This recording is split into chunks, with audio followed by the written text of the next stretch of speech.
Taking rape seriously. New tonight on Our News live at 7. Why the head of the church is saying abuse allegations against a sitting MP must be investigated. But first, the bloodshed continues as another is gunned down on the streets of the capital. The latest from investigators is straight ahead. Also, failing our community. Why the national security chief is calling out residents as the scourge of crime continues. And then in Our News at 7:30, new details about the identity of the man killed in that early morning car crash on Cowpen Road. Our News live at 7 starts now.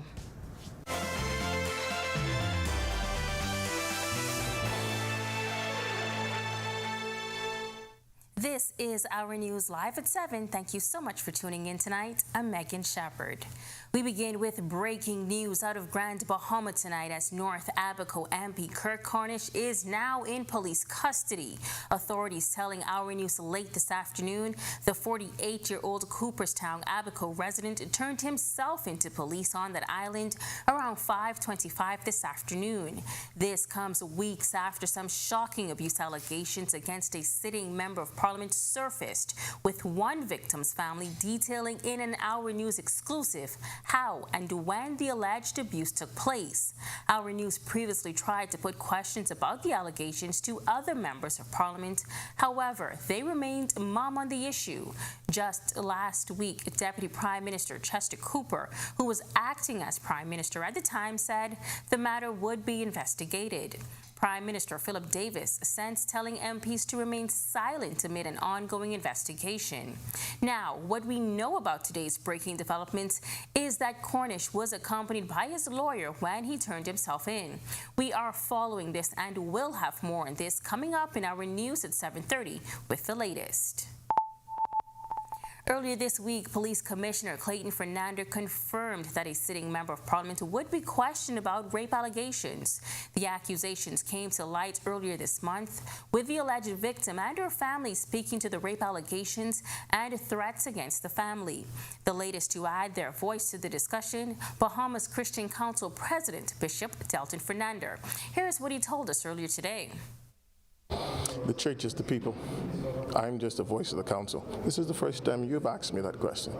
I don't control the press. Or everybody is subject to being innocent until proven guilty. We take rape seriously. It must be investigated. It must be to the fullest extent of the law. And then whatever the results, the person must face the consequences. Now be sure and stay tuned to Our News at 7:30 as we are following. Meantime, another murder in the capital overnight. The latest fatal shooting claiming the life of a 21-year-old resident of the Kennedy subdivision. According to police press liaison officer, Chief Superintendent Chrislyn Skippings shot spotter technology alerted officers to gunshots in the area shortly after 11 p.m. The victim was seated outside his apartment complex. We cannot say how many assailants he was confronted by, but we do know that he was shot multiple times. He attempted to evade them, running inside his apartment, where he succumbed to his injuries. That's as much information as we have regarding the incident. Police have since confirmed that two men who fled the scene on foot were involved in this shooting incident. Chief Superintendent Skippings is asking the community and the public at large for any information that could bring closure. We would like for you to reach out to the Criminal Investigations Department or the Southeastern Division, that's your East Street South Police Station, or even the Urban Renewal Centers to provide any information that you may have regarding this latest homicide. She notes that saturation patrols have increased on the island and police are seeing the results. Just before this incident occurred, and a young man being found in possession of a handgun and ammunition while on Claridge Road. We have identified the hot spots within New Providence, and so we have our units patrolling those areas on a very constant and regular basis in an attempt to prevent and minimize these sorts of incidents from occurring within our community. Skippings making this impassioned appeal for residents to do their part in combating violent crime. It has to be a collective effort, and I'm asking you to let's get together, let's hold hands, let's pull our communities back together. Parents, again, you have a responsibility. These are your children. These are your children who were friends. And because they cannot resolve their conflicts, they resort to violence. A man accused of threatening to kill a prison guard has been granted a $3,000 bail pending his trial. Prosecutors allege that 38-year-old Kingsley Shute threatening to kill Ligel Burns on March 24th upon his release from custody on an armed robbery charge. He allegedly made the threat while at the remand court at the Bahamas Department of Corrections. Shute denied the death threat charges at his arraignment before senior magistrate Carolyn Vo Evans. Shute is expected to return to court for September 25th for the start of his trial. And it's a story we hear just about every night. Another illegal firearm taken off the streets. This latest find happening 12 a.m. Officers were conducting saturation patrols near Wolf Road and Claridge Roads when they stopped a blue Nissan March. During the stop, the passenger ran from the car, leaving the driver behind. Officers searched the car and found a high-powered gun and ammunition. The driver, who is a 33-year-old resident of Claridge Road, was arrested. And police are searching for an armed robber they say physically assaulted a woman who was walking in the Robinson Road area on Wednesday. According to police, it went down around 11 a.m. The victim was approached by a man dressed in dark clothing. The suspect reportedly struck the victim in the head with a blunt object and grabbed her purse that contained important documents, her cell phone, and cash. After assaulting the woman, the suspect escaped by running from the scene. And since the announcement of a downward trend in crime by Commissioner of Police Clayton Fernander, the country has recorded 3 crimes in the last few days. National Security Minister Wayne Monroe says, despite the high solvency rates, the community has failed in preventing these matters. By the time somebody has been murdered, the village has failed to raise a person who does not think it is right to kill someone, who doesn't think it is right to rob someone, and very troubling today as I get the briefings, who doesn't think it is right to commit a sexual offense against a woman or a defenseless child. We have failed by the time that the police have to execute these high clear-up rates for crime. Now, while law enforcement officials are tasked with the day-to-day fight against crime, Monroe is calling on family members who continuously harbor relatives who commit criminal acts to contact authorities instead of crying later. If you know your son has come home with a car that he couldn't possibly have bought, you have a duty not to talk about your good son when he is gunned down in the street, but to call the police. When you know your son has a firearm or your daughter is hiding a firearm for someone, it is your job to call the police. Well, much more to get to, including news on the ground breaking for a hospital on Grand Bahama. We've got all the details in about 3 minutes, but first, it's time for your first look at temperatures. Meteorologist Greg Thompson is standing by in the Weather Center. Greg? Yeah, thanks, Megan, and a happy Thursday evening, everybody. We're ending the day on a warm note with just a few clouds outside. Beautiful sunset setting up for us. The winds are out of the east at 9 miles per hour, and your feels-like temperature is at 79. Temperatures around the islands tonight right now, it's 79 in Freeport, also in Marsh Harbor, Abaco, 81 in Ballasttown, Bimini, Nicholstown, Andros. We pick up 80 in Great Harbor Key, here in the capital as well. 79 over in Governor's Harbor. Central Bahamas, 81 in Kemps Bay, 79s in Arthurstown, Cat Island, as well as Coburn Townsend, Salvador. Pair of 80s in Georgetown, Exuma, Deadman's Key, and into the Southeast Bahamas. 80s, most of the locations there, the exception being 81 in Abrams Bay, 82 in Providenciales. Deep South, Matthewtown in Agua, you round out our temperature profile at 82.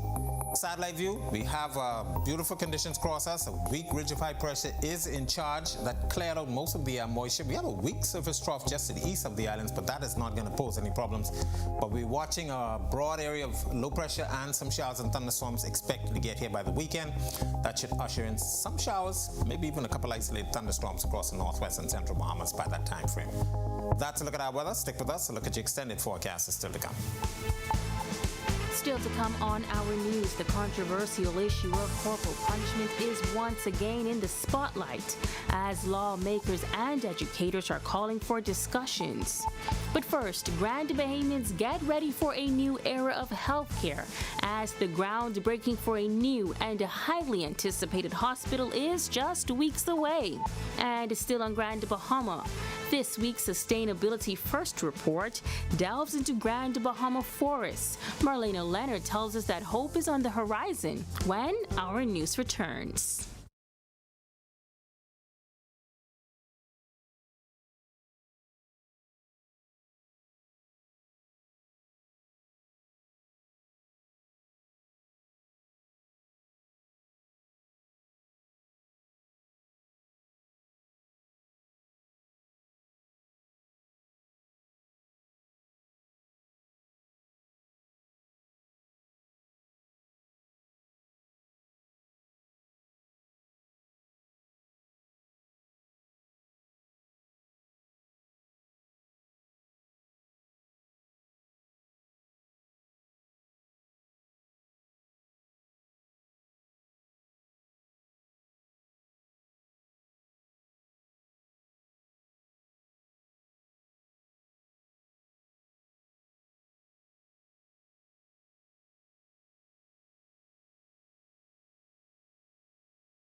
This segment of the news is brought to you by H.G. Christie.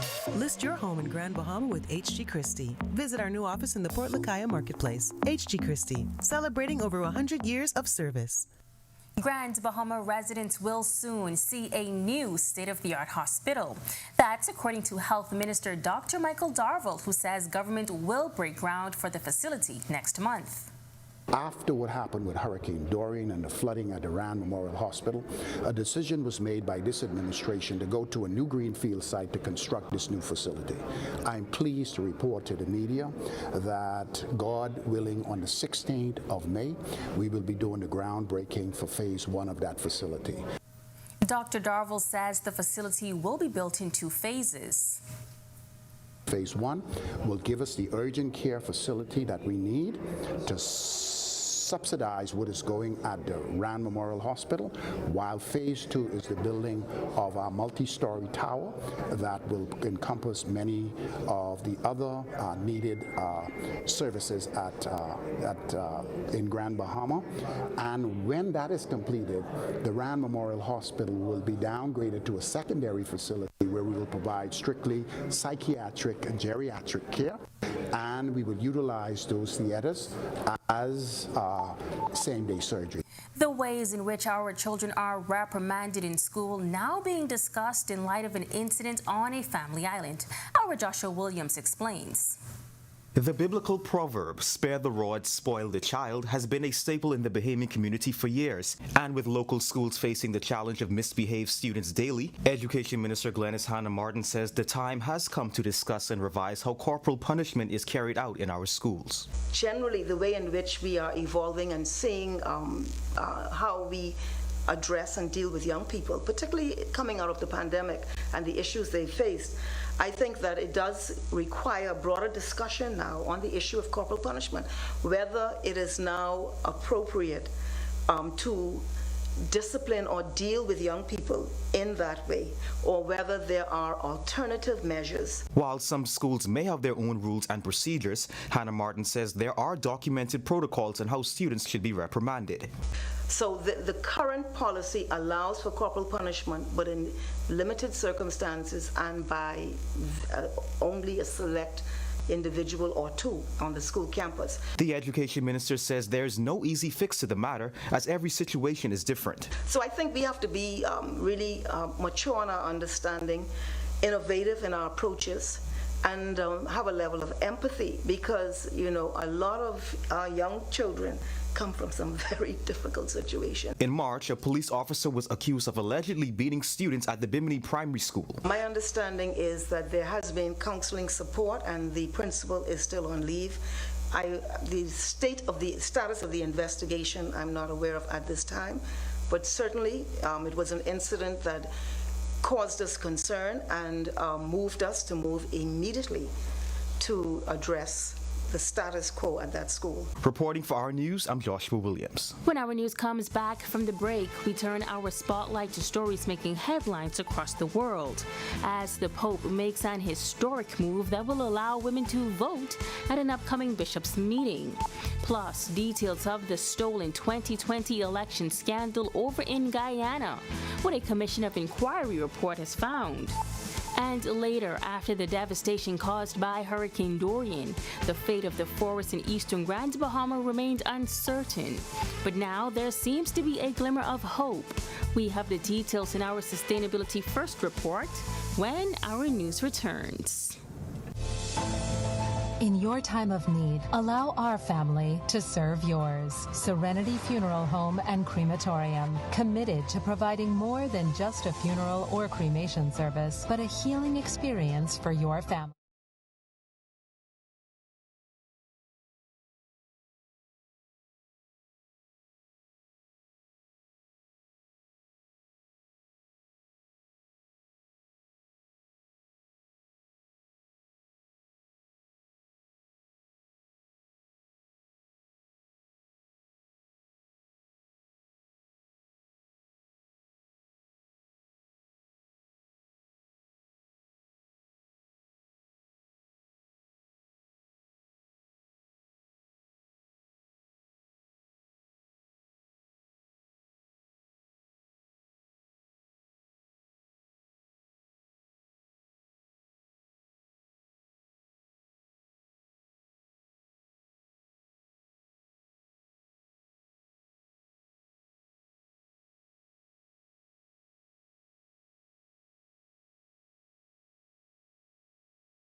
This is Our News. Welcome back. We turn our attention now to stories making headlines across the world.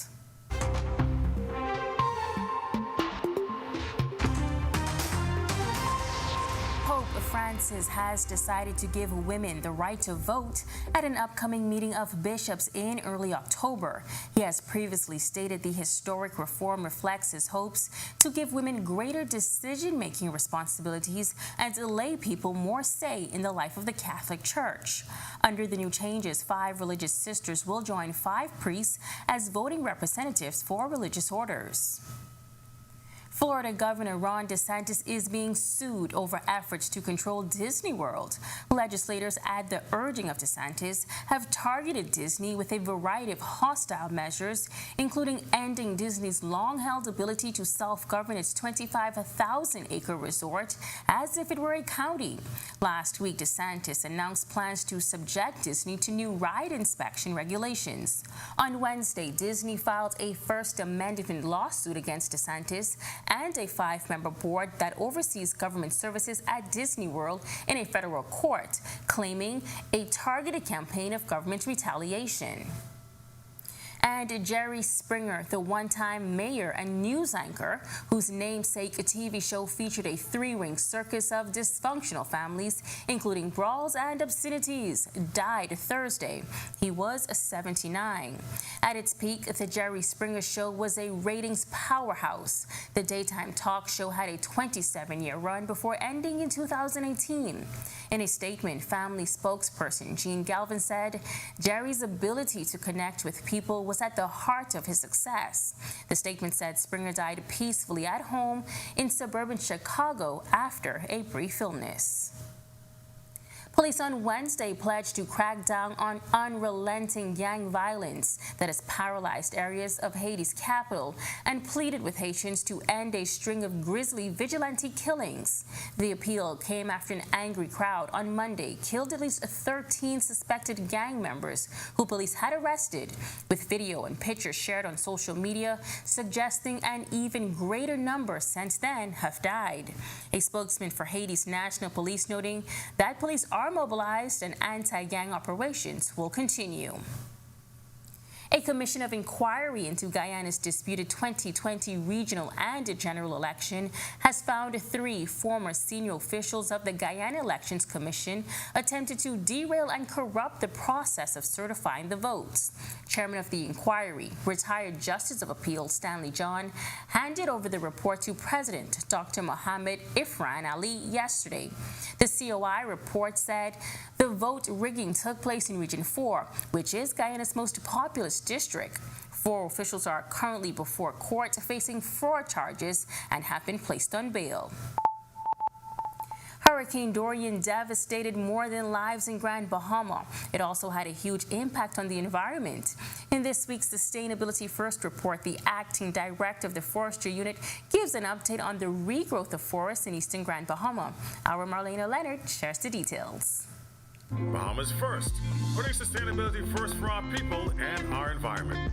What's first for you and the planet comes first for us. After the devastation of Hurricane Dorian left the natural forests of eastern Grand Bahama largely decimated in 2019, acting director of the Forestry Unit within the Ministry of Environment, Danielle Hannock, says hope is on the horizon for the rebound. We actually did a study in 2021 and where we did an assessment in the area. So between 2021 and 2022, we haven't had a chance to come out this year as yet. We have seen regeneration. We do see regeneration that shows between like 1 to 2 feet of pine trees. So we've been gauging it on pine trees, and that we see that it is sparse though. There are pockets where we see healthy regeneration and others where it's very sparse. So while it may not sound like much, Hannock assures us that in a 4-year span, the growth is reassuring. But we know that as the water tables balance out, as the salt water, as that washes away, basically, quote unquote, in some terms, that we know that it is regeneration. So it will take more time. We have been blessed enough not to have had a system pass through in those years, so it's actually allowed the ecosystem to recover. In a partnership, officials from the University of the Bahamas North and the Ministry of Environment and Forestry Resources compared the groundwater tables in areas heavily hit by Hurricane Dorian in eastern Grand Bahama compared to less impacted areas in Freeport City. Yes, we did see high salt levels, which was expected, but we have seen them starting to decrease, which means that the water table is recovering. Now, I'm not a hydrologist, but we do know there is great connectivity with what happens on top of the water table, meaning in terms of the environment, the balance of the species like the pine and the palms, and we know that that does impact the regeneration or replenishment rate of our water tables. Reporting for Our News and reminding you to to put sustainability first. I'm Marlena Leonard. Still to come in our news, today in history. Find out interesting facts about the day that was April 27th, including the now infamous failed Fire Festival. Plus, it's International Girls in ICT Day. We'll share the story of girls from schools across the island who gathered to meet women in tech, including some of our very own. And then in our news at 7:30, why the Health and Wellness Minister says violent crime has become a public health issue. The story when our news continues. It's your thing. Do what you want to do. It's your thing. Do what you want to do. It's your thing. Do what you want to do. Shareholders are very happy. It's your thing. Do what you want to do.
Welcome back to our news. It's now time to turn our spotlight on events that shaped the day that was April 27th. Take a look.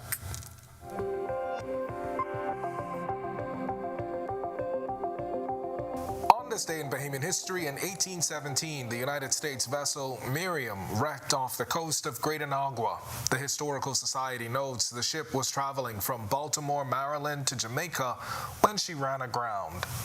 Then in 1929, this Times News article detailing American mobster Al Capone's purchase of an island in the Bahamas. In 1941, the Nassau rugby team won the series against Yale.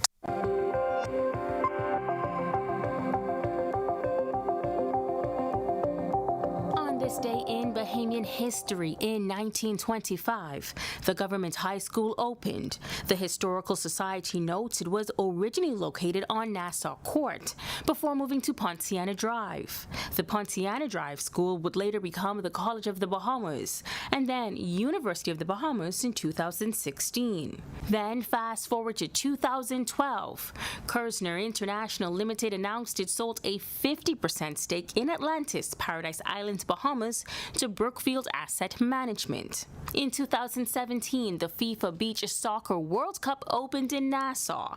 It was the 9th edition of the tournament and the first time that it was held in the Bahamas. It was held over 11 days from April 27th through May 7th. 16 teams from 6 confederations competed in the event. All games were held at the National Beach Soccer Arena at Malcolm Park. As the host country, the Bahamas was automatically given a spot in the tournament but failed to move past the group stage. Brazil won the tournament, beating Tahiti 6-0 in the final. Also on this day in 2017, the now infamous Fire Festival Music Festival, organized by American promoter Billy McFarland and American hip-hop artist Ja Rule in Exuma, turned into a public relations disaster. Some attendees paid as much as $12,000 for the entire two-week event that was advertised as a cultural moment, but failed to deliver. McFarland was later sued and arrested on charges of fraud and agreed to forfeit over $26 million. April 27, 2020, then opposition leader Philip Davis was thrown out of Parliament on the 50th anniversary of Black Tuesday. The then House Speaker Halton Moultrie accused him of disrespecting the chair. The two got into an argument shortly after members passed a resolution to extend the state of emergency to May 30th that year. The root of the argument came down to how long Mr. Davis was allowed to speak under the provision for members' statements. He also argued that 30 days is too long for the House to adjourn in the absence of parliamentary scrutiny. And finally, in 2021, a party promoter who hosted an overcrowded bashment the Sunday before was hit with a $92,000 fine for breaking COVID-19 protocols established in the Emergency Powers Order.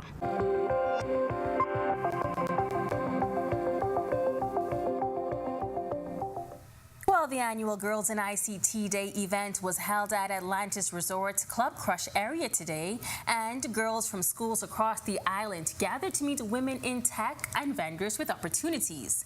Panelist and cybersecurity executive Demetria McKinney reminds girls to keep an open mind as they might find themselves not only the first woman in a role, but also the first Bahamian. I am a cybersecurity executive, and I've worked as the Chief Information Security Officer at the Central Bank, and now I am the manager of the National Computer Incident Response Team under the Ministry of Economic Affairs. And in both of those cases, not only am I the first woman, but I am the first person to hold this role in the Bahamas. The cybersecurity executive warns against the pressures of perfectionism for girls interested in entering the field. She's urging them to be as informed as possible, but to be open to being lifelong learners.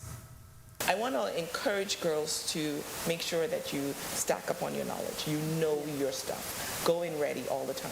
But I also want to encourage you to understand that you don't have to be perfect at it. Agreed with that. There's room for you, and there's room for you to not be perfect, for you to grow into your role, for you to learn. Because what I'm wanting for girls and women is the same opportunities for men. What I see is that they have a room to make mistakes. They have rooms to grow, and I want those same opportunities for us. Vice Awesome Initiative. Now, to watch that story again and for all of today's top stories, visit ournews.bs. That does it for Our News at 7. Joining us now is our Italia Hall with the latest headlines. Italia? Yes, Megan, and happy International Girls and Women in ICT Day. That's the name? Yes. Women in ICT, yes. And congrats to all of the honorees, especially here at Cable Bahamas. And especially those in the Our TV department. Congratulations to Miss Tanya, to Ricky, to Miss Garcia, Marlena. And of course to Marlena. Congratulations, representing us well, ladies. All right, sounds great. Thanks so much, Megan. Well, we are following breaking developments out of Grand Bahama as an MP turned himself into police. Plus, the brewing crisis health officials say the country faces over existing crime rates. Here are your latest headlines.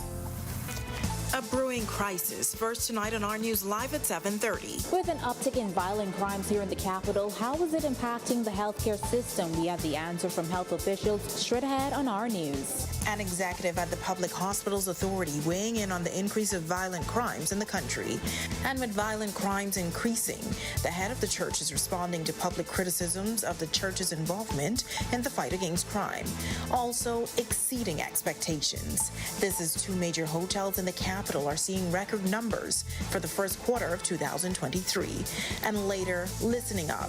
Following a myriad of issues, hear how education officials are addressing the concerns of teachers. The education minister speaks on the nationwide effort. Our News Live at 7:30 is back in a moment. Whether you're battling a chronic condition or offsetting a new injury, Doctors Hospital's comprehensive rehab services offer the help you need now. Go to doctors. 3 advanced facilities at Collins Avenue, Carmichael Road, in Cable Beach means your personalized plan for care is just a visit away. From physiotherapy to occupational therapy and speech and language pathology, our team approach is all about rebuilding together. For a full list of services, visit doctorshospital.com/rehabilitation. Doctors Hospital, trusted and best care now. Isn't your health worth it?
Welcome to Our News and thank you for joining us. I'm Natalia Hall.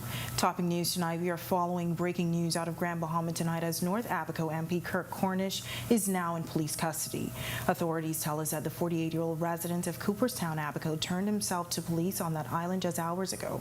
Now this comes weeks after shocking abuse allegations against a sitting member of Parliament surfaced, with one of the victim's family in an Our News exclusive detailing the alleged abuse. Now Our News team previously tried to put questions about the allegations to other members of Parliament, but they remained silent on the issue. Just last week, Deputy Prime Minister Chester Cooper, who was acting as Prime Minister at the time, promised that the matter would be investigated. Prime Minister Philip Davis has since instructed MPs to remain silent amidst an ongoing investigation. Now, we can confirm that Cornish was accompanied by his lawyer when he turned himself in today. A flyer that surfaced earlier this week showed the MP was planning to host a grill and chill this Saturday. Now we are following this story. Be sure to visit ournews.bs for all of the latest. With 44 murders so far this year and violent crimes continuing to grab headlines, many wondered how this impacted the healthcare system. While health officials have the answers tonight, Jamila Mizik reports. An increase in violent crimes, especially victims presenting with gunshot wounds, is placing a strain on operations at the Accident and Emergency Unit at the Princess Margaret Hospital. That's according to Managing Director at the Public Hospitals Authority, Dr. Arbonette Roll. Right now, we have an influx of patients, and we always say secondary to the lack of attention or the accessibility to providers during the pandemic, we have now seen an increase in the emergency room, which is the gateway to the hospital. She says, fortunately, there is sufficient blood to meet the demands for those who come to receive care, and due to the completion of hospital renovations, there is now the availability of beds to care for patients. However, it's increased in terms of having those persons on call to go to the operating theater, because most of the times they have to go into the theater to either be able to repair whatever injury, and in some instances to remove the gunshot, the bullet itself. And so we are working with that. Health and Wellness Minister Dr. Michael Darville says violent crime is now considered a public health issue, adding that a focus of the wellness unit is addressing mental health issues and conflict resolution. We realize that a lot of the issues associated with crime is involving the family structure and the psychological ramifications associated with that. The country now has to look very carefully at all aspects, and this whole business of crime has now become multi-sectorial and multi-ministerial. And the evidence-based research is clear that there is a public health issue associated with this. Reporting for Our News, I'm Jamila Mizik. All right, thanks, Jamila. Well, a spate of murders in recent weeks leaving many public cries for something to be done. Some have even questioned the voice of the church regarding violence in the country. But what does the Bahamas Christian Council have to say? President Bishop Delton Fernando responded this way. I don't control the press. The church is involved with every program that is reaching out to the families, reaching out to you, and reaching out to the school. We will entrench ourselves, but I've been saying over and over again, until it reaches your home, you do not take it seriously. It's now time for us to collaborate. Individually, we're doing our part, but there must be a coming together and one effort as a country to fight crime. Bishop Fernando adding that the church will continue to do its part, but he believes it's up to the wider public to act in love. I think we've taken our spirituality for granted. We've reached a place where the family must be focused on. We have a service coming up in May. I hope that the state will give us that service, and we hope to have a focus on the family and restoring of the altar. The church is the spiritual end of the country. We're going to do our part, but until we take our spirituality seriously and stop just verbally talking about Christianity and start living it, we have a rise in apathy, but not a rise in sympathy. People take their cameras and record killings rather than help people that are killed and be there for the family. Let's change the narrative. It's time to show forth the love of Christ. Two witnesses to the fatal shooting of a black man by police presented conflicting stories to a coroner's court about what happened when 36-year-old Courtney Thompson was killed. Now, Thompson was a passenger on a Krypton scooter when he was shot in the back of the head on January 26, 2018. Now, according to Constable 3329 Jovan Jervis, he was a part of a police unit that went to investigate a report of 4 men causing a disturbance at a bar in Planthole in East Streets. On the way there, Jervis said they encountered 2 men on a motorbike. Officers tried to stop the bike, but the cyclist refused and pointed a black handgun in the direction of the officers. He said that Sergeant 3199 Sherwin Brannan fired a shot.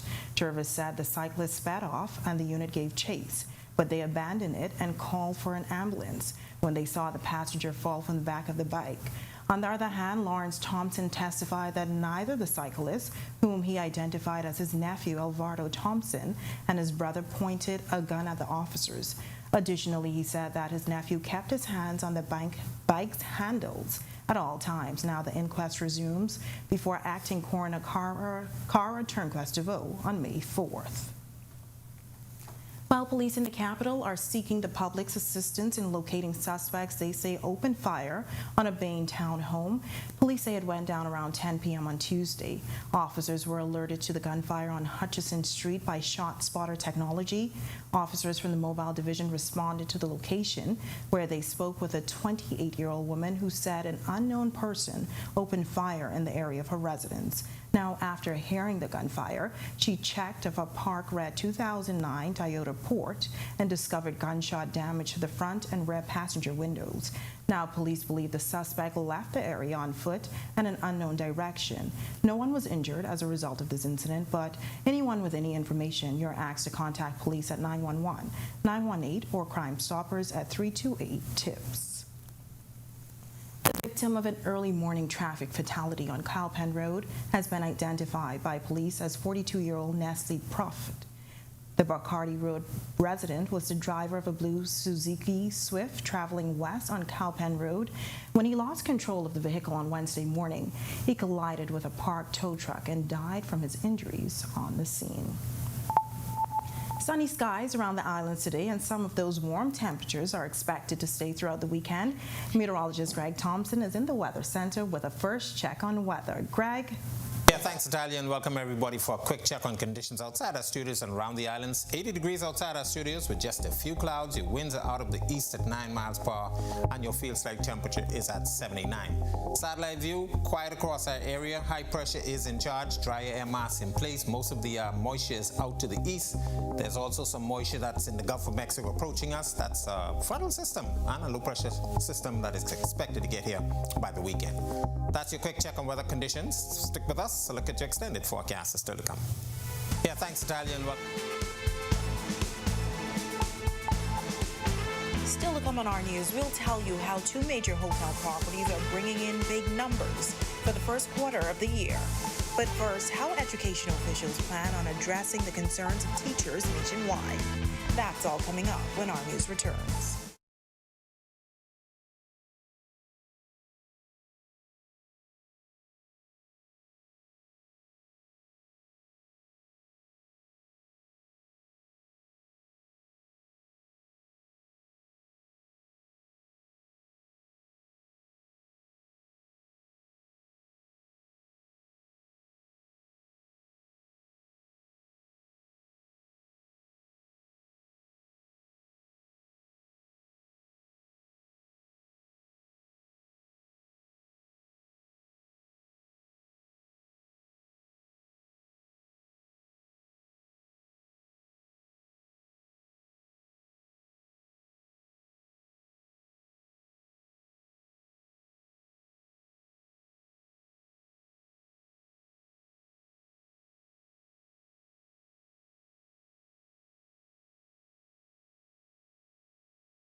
Two of the biggest hotels in New Providence are performing well, so well that the numbers have exceeded 2019 figures. That much was revealed during the Bahamas Hotel Tourism Association's Board of Directors and membership meeting. Bahamars President Graham Davis says the first quarter of 2023 has exceeded all expectations. I'm pleased to announce that certainly from a first quarter standpoint, we're up 45% year over year. And again, taking in consideration, first quarter of last year, we had an Omicron breakout. We have seen a significant amount of demand, and we hit in March an all-time record for the property. Just 90% would be the roundup for occupancy across all three brands, with Hyatt actually exceeding, again, a record month. And certainly the pace for the rest of the year looks very strong. We're right now up 20% year over year in volume. General Manager of Operations at Atlantis, Jackson Weech, says they too have seen big numbers. Our achieved occupancies and revenues certainly have continued to pace ahead of 2019. We're particularly encouraged by an uptick in group bookings, and I can also report that insofar as our marina is concerned, there is evidence, we continue to evidence really healthy growth there. On the product side, we continue with renovation of the Royal Tower. That continues unabated, and we're coming very, very near to the completion of having renovated all 1,200 rooms there. All right, well, one of the issues that continues to rear its head in the Ministry of Education is the morale among educators. Education Minister Glenys Hannah Martin sharing that while teacher shortages and lack of resources are vexing issues that's experienced globally, the ministry has begun reaching out to teachers to identify additional concerns and resolve them. And so the survey was done to find out what are the issues in this country that are vexing teachers and making them not feel enthusiastic necessarily about the profession. And one of the things that did come out of that is that they love the profession. And it's really not all about money. There are other sort of external issues like efficiency of communications, the processing of HR issues. They say they don't feel respected. And, you know, all of these things that have come out of this survey. All right, while the details of that survey will be addressed at a later date, the Education Minister says ministry officials have hit the ground running. To learn more on this, head on over to ournews.bs, and you can find a story available now on the Our News Bahamas Facebook page. The Grand Bahama Chamber of Commerce and the Central Bank of the Bahamas partnering for a meeting with the business community about the benefits of the sand dollar. Governor of the Central Bank, John Roll, sharing that digital currency will be the way of the future. Since we introduced the sand dollar, we've been paying very close attention to some of the issues that need to be addressed in terms of getting the public to come on board more. So in terms of the update, one of the things that we're going to be talking about is the kinds of activities that the bank is going to be undertaking in terms of in Grand Bahama and the Family Islands to promote increased adoption, such as making it easier for individuals and businesses to create mobile wallet account. Central Bank Governor John Roll sharing with the Grand Bahama business community how they can be more directly involved with using sand dollar as a means of payment for their customers. We think that with the work that we're doing, there will also be an easy opportunity soon for the banks to get involved and to begin to provide the sand dollar to their customers, and that's of super critical importance in order to accelerate the ease at which people get access to sand dollars.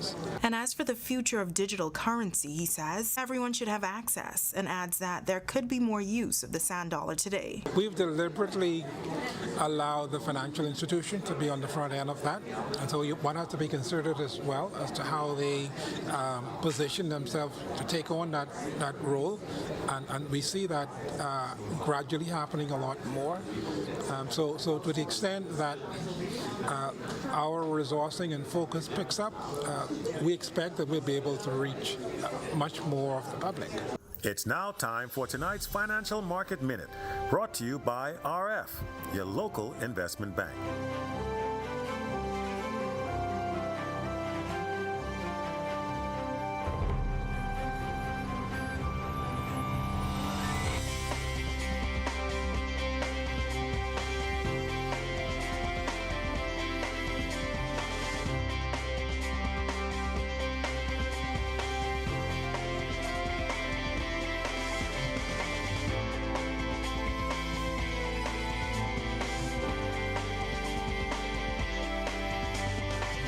This has been your Financial Market Minute.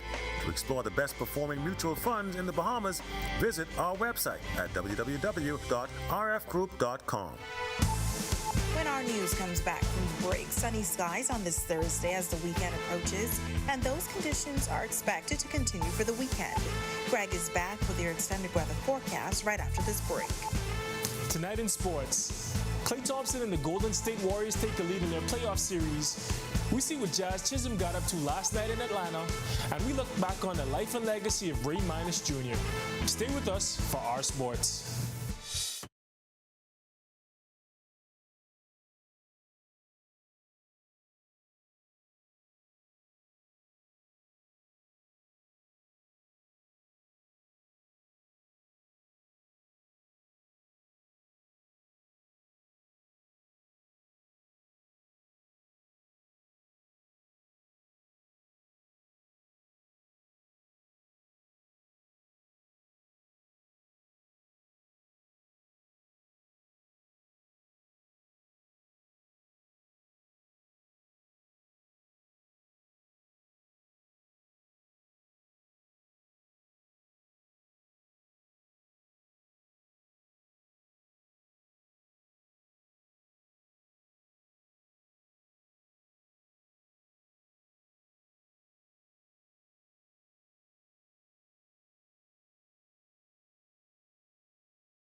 Today's sports update is sponsored by Corona, distributed in the Bahamas by Jimmy's Wines and Spirits. This is Our News. Welcome back. Klay Thompson and the Golden State Warriors come a game closer to advancing in the NBA playoffs. And Jazz Chisholm hit another home run in Atlanta. Tage Adderley is up now with a check on sports. Tage? Hello, Italia. Good evening and welcome to Our Sports. Klay Thompson helped his Golden State Warriors beat the Sacramento Kings in Game 5 of their playoff matchup last night. Here's what happened. The Golden State Warriors beat the Sacramento Kings 123-116 last night, bringing them one game closer to advancing in the second round of the NBA playoffs. Klay had 25 points, making 5 of his 11 three-point attempts, while Steph Curry led the team with 31 points. Draymond Green added 21 points and 7 assists off the bench, and Kevon Looney owned the glass, pulling down 22 rebounds. De'Aaron Fox balled out for the Kings with 25 points, dishing out 9 assists, and Domantas Sabonis had 21 and 10. Malik Monk also had 21 off the bench. Thompson has a chance to unleash his infamous alter ego, Game 6 Klay, and end the Kings season on Friday night. Jazz Chisholm hit a home run for the second straight night, but it wasn't enough for his Marlins to overcome the Atlanta Braves. Let's see what happened last night in the A. Jazz Chisholm of the Miami Marlins hit his second home run in as many games, but it wasn't enough as they fell to the Atlanta Braves 6-4. Jazz's long ball came in the third inning when he went deep to center field and made the game 2-0. The Marlins would add a couple more in the fourth, but the Braves would stage a furious rally in the sixth, taking the lead and putting the Marlins away. Sandy Alcantara got the start for the Braves, pitching 5 2/3, giving up 2 runs on 4 hits. But relief pitcher Dylan Florio melted down in the 8th inning, giving up 4 runs to surrender the Marlins' lead. Reliever Michael Tonkin got the win on the mound for the Braves. The Marlins will try to avoid a sweep in their last game of this series this evening. The Bahamas has lost a legendary sporting figure today with the passing of Ray Minus Jr. We take a brief look at his life and legacy. Ray Minus was an almost mythical figure in Bahamian sports. Born in the Bahamas on July 3, 1964, Minus made his boxing debut in 1982, defeating Angel Torres via knockout right here in Nassau. He would go on to amass a record of 37-9 over the next 2 decades, winning 27 of those matches via knockout. During his amazing career, he would hold numerous WBC and IBF titles in the bantam, super bantam, featherweight, super featherweight, lightweight, and light welterweight divisions before retiring in 2001 to focus on training the next generations of Bahamian boxers. In his retirement, he started the Ray Minus Boxing Club, one of the top youth boxing clubs in the country. He mentored and developed a number of excellent Bahamian boxers, including Jermaine Choo Choo Mackey, Meacher, Major Payne Major, Toriano Johnson, and a number of others. In recent years, he was diagnosed with ALS, the illness to which he ultimately succumbed. He leaves behind an adoring family and a sports legacy that will inspire generations to come. He was 58 years old. If you're watching this live, the BAISS soccer finals just wrapped up at the Roscoe A. Davies Field. We'll have those scores for you tomorrow. That was your look at sports. I'm Tage Adderley. Following some rainy conditions earlier this week, the sun is out and is expected to stay with us for the next few days. Meteorologist Greg Thompson is back in the Weather Center with your extended weather forecast right after this break.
Welcome back to Our News. Nice temperatures outside the Our News studios this evening, but things are expected to heat up even more over the next few days. While Greg is back in the Weather Center with your extended weather forecast. Greg? Yeah, thanks again, Natalia, and welcome back, everybody, for our final check at weather. Quiet across our area, ridge of high pressure is in charge, providing us with lots of sunshine today, warm temperatures, light winds. We expect that high pressure to remain in charge through tomorrow. Surface trough to the east of the Bahamas, dragging most of the moisture out there. There's a low pressure system with an attached frontal boundary that extends in the Gulf of Mexico. We expect that to track towards the east, should get into the Bahamas by the weekend. Early next week, we should see some showers and some isolated thunderstorms with the system as it pushes into our area. Future forecast showing that pretty nicely. We take this back this afternoon. Moisture in the Gulf of Mexico trailing, and then we have that moisture streaming across central Florida by Friday, and then by Saturday we expect that moisture to wane, but a couple isolated showers expected across our area by the early part of next week. Boating forecast for all areas tonight through tomorrow. Your winds will be out of the southeast to south at 10 to 15 knots. Seas running 2 to 4 feet over the ocean. Your low tide is at 8:21 tonight. Here's a look now at your national forecast.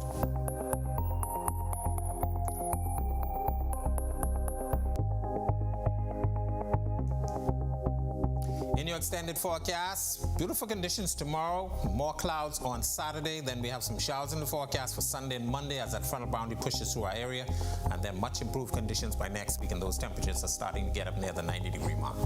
That's a look at our weather. Make it a safe night, everybody.